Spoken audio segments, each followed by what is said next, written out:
आज हम लोग स्टार्ट करने जा रहे हैं क्लास 9 एनसीईआरटी चैप्टर 6, जहाँ पर चैप्टर 6 को समझने के लिए कुछ बेसिक कॉन्सेप्ट का समझना हम लोगों को ज़रूरी है। यहाँ पर फर्स्ट आपका दिया हुआ है कोलिनियर पॉइंट। आइए हम लोग देखते हैं कोलिनियर पॉइंट क्या होता है। जैसे मान लिया जाए कोई आपका एक लाइन है ए बी, कोई एक लाइन है। इस लाइन पर आपका 3 या 3 से ज़्यादा अगर कोई आपका पॉइंट दिया हो तो वो सारा पॉइंट जो है क्या कहलाएगा, कोलिनियर पॉइंट कहलाएगा। नॉन कोलिनियर पॉइंट अगर मान लिया जाए कोई आपका 3 या 3 से ज़्यादा आपका पॉइंट है और वो तीनों पॉइंट जो है एक ही लाइन पर नहीं है, तो वो पॉइंट जो है आपका नॉन कोलिनियर पॉइंट कहलाता है। एंगल क्या होता है? एंगल जैसे आप लोग जानते हो, वर्टेक्स ये आपका जहाँ पे दो रे आकर के इंटरसेक्ट करती हैं वो आपका वर्टेक्स कहलाता है। यहाँ पे इस एंगल का आर्म दिया हुआ है ओ ए और ओ बी।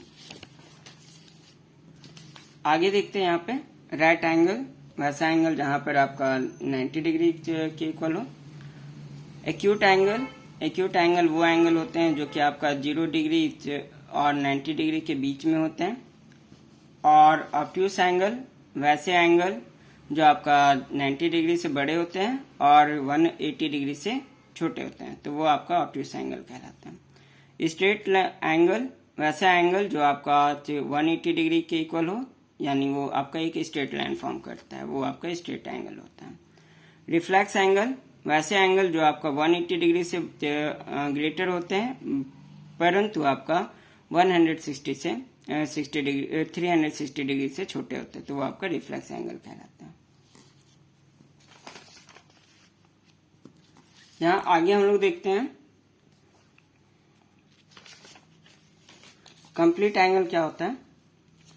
तो जब भी आपका कोई दो एंगल हो और दो एंगल का सम जो है वो आपका 90 डिग्री हो, तो वो आपका कंप्लीट एंगल कहलाता है, कॉम्प्लीमेंट्री एंगल कहलाता है। सप्लीमेंट्री एंगल जब आपका कोई दो एंगल का सम जो है वो आपका 180 डिग्री का हो, वो आपका एडजेसेंट भी हो सकता है, नॉन एडजेसेंट भी हो सकता है, तो आपका सप्लीमेंट्री एंगल कहलाता है। वर्टिकली अपोजिट एंगल जब कभी भी आपका दो अपोजिट एंगल जब कोई दो लाइन एक दूसरे को इंटरसेक्ट करते हैं, तो इनके अपोजिट साइड में जो एंगल बनता है वो आपका हमेशा इक्वल होता है, तो ये आपका वर्टिकली अपोजिट एंगल होता है, कहते हैं इसको। आगे देखते हैं हम लोग intersecting line and non intersecting line. Intersecting line जैसे यहाँ पे पी क्यू और आर एस देख रहे होगे, वो इंटरसेक्टिंग लाइन है। ये आपका नॉन इंटरसेक्टिंग लाइन, यानी आप इसको पैरेलल लाइन भी कह सकते हो। यहाँ पर हम लोग देखेंगे आपके बुक में दिया हुआ है कि एग्जाम 6.1 इफ अ रे स्टैंड ऑन अ लाइन, अगर कोई रे है, मान लिया जाए ओसी एक रे है जो कि आपका एक लाइन ए बी पर आपका स्टैंड है, खड़ा है, तब आपका जो ये दोनों एंगल का सम जो होगा, मतलब यहाँ पे एंगल 1 और एंगल 2 का जो सम होगा वो किसके इक्वल होता है, 180 डिग्री के इक्वल होता है। मतलब ये दोनों एडजेसेंट एंगल किसके इक्वल होता है, 180 डिग्री के इक्वल होता है। ठीक है, क्लियर है। अगर कोई लाइन दिया हो रहा है और उस पर कोई एक रे जो है वो आपका स्टैंड करता है, तो इनके दोनों तरफ जो एडजेसेंट एंगल बनते हैं उनका सम कितना होता है, 180 डिग्री होता है। आगे देखते हैं एग्जाम 6.2 बोला जा रहा है कि यदि आपका कोई दो एडजेसेंट एंगल है और उन दोनों एडजेसेंट एंगल का सम जो है वो आपका 180 डिग्री अगर हो रहा है, तो इसका मतलब हुआ कि आपका वो एडजेसेंट एंगल का जो नॉन कॉमन आर्म है, यहाँ पे नॉन कॉमन आर्म क्या हो गया, ये दोनों आपका नॉन कॉमन आर्म है और ये आपका कॉमन आर्म है, तो ये दोनों नॉन कॉमन आर्म जो है वो आपका क्या बनाता है, वो आपका एक लाइन फॉर्म करता है। आगे हम लोग देखते हैं एक थ्योरम है इससे रिलेटेड, थ्योरम 6.1। थ्योरम 6.1 जहां पर कह रहा है, आप समझिएगा ध्यान से, if two line intersecting each other, अगर कोई दो लाइन दिया हुआ है, मान लिया जाए ए बी और सी डी, दो लाइन है, अगर ये दोनों लाइन जो है वो आपका एक दूसरे को इंटरसेक्ट करता है, तो इसका जो अपोजिट वर्टिकली अपोजिट एंगल जो होता है वो आपस में क्या होता है, इक्वल होता है। ये हम लोग को प्रूफ करना है।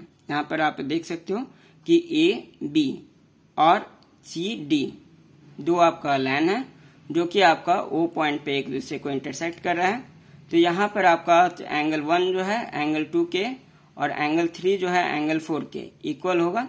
ये हम लोग को क्या करना है, शो करना है।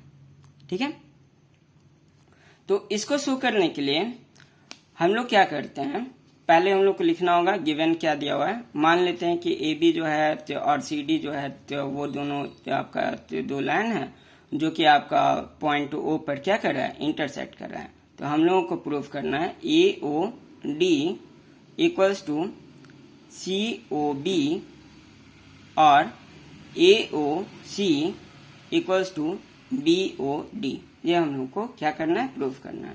तो हम लोग प्रूफ करने के लिए क्या करते हैं, हम लोग यहाँ पे लिखते हैं कि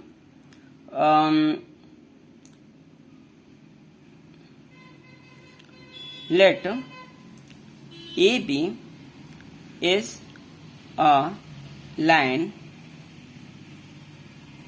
ओ D ray stand on line A B. ठीक है, हम क्या लिख रहे हैं कि ए बी जो है वो आपका एक लाइन है और इस पर आपका ओ डी जो आपका लाइन है वो रे है वो आपका इस पर स्टैंड कर रहा है। तो आपका एक्सम जो है वो आप जहां पर 6.1 में देखे थे कि अगर कोई आपका लाइन रहता है और वहां पर आपका कोई लाइन रे जो है वो आपका स्टैंड करता है तो दोनों साइड का एंगल का सम क्या होता है, वो आपका 180 डिग्री होता है। ठीक है, जिसको हम लीनियर पेयर भी कह सकते हैं। तो इस वजह से क्या हो जाएगा, यहाँ पर A O B plus angle B O D equals to 180 degree हो जाएगा। इसको आप कैसे लीनियर पेयर से कह सकते हो।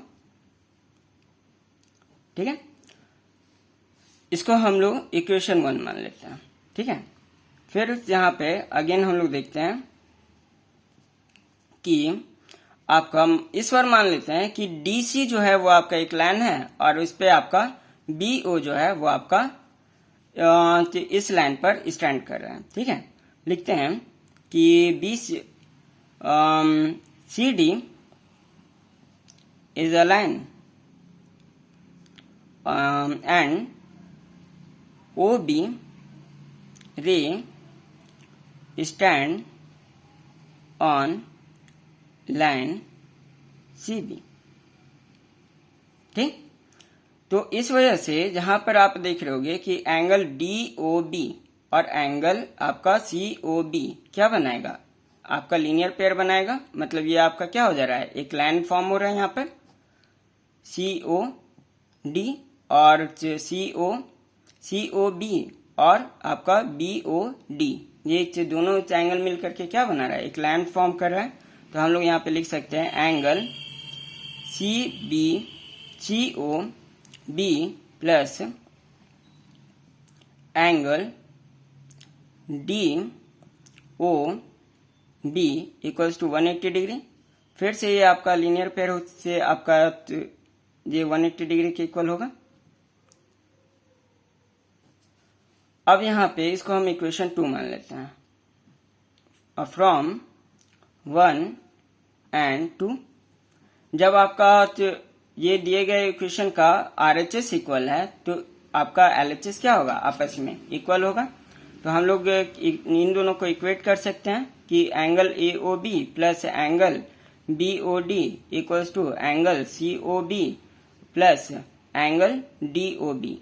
यहाँ पर क्या होगा कि आपका ये DOB जो है ना, यहाँ पे हम BOD लिख दिए थे, या आप DOB भी इसको लिख सकते हो। तो ये जो आपका यहाँ पे कहने का मतलब है कि एंगल जो है वो आपका BOD या DOB, इस एंगल का बात किया जा रहा है। तो ये आपका AOB equals to angle COB plus angle DOB। ये इसको हम इस साइड भेज देते हैं, BOD या DOB एक सेम है, ठीक है, इसमें कंफ्यूज नहीं होना है। तो ये क्या हो जाएगा, कट जाएगा आपस में। यहाँ पे से हम डायरेक्टली कट करके भी दिखा सकते थे। तो COB और एंगल AOB क्या आ गया, इक्वल आ गया। इसी तरह से सिमिलरली आप प्रूव कर सकते हो कि एंगल AOC जो है एंगल BOD के इक्वल है, ठीक।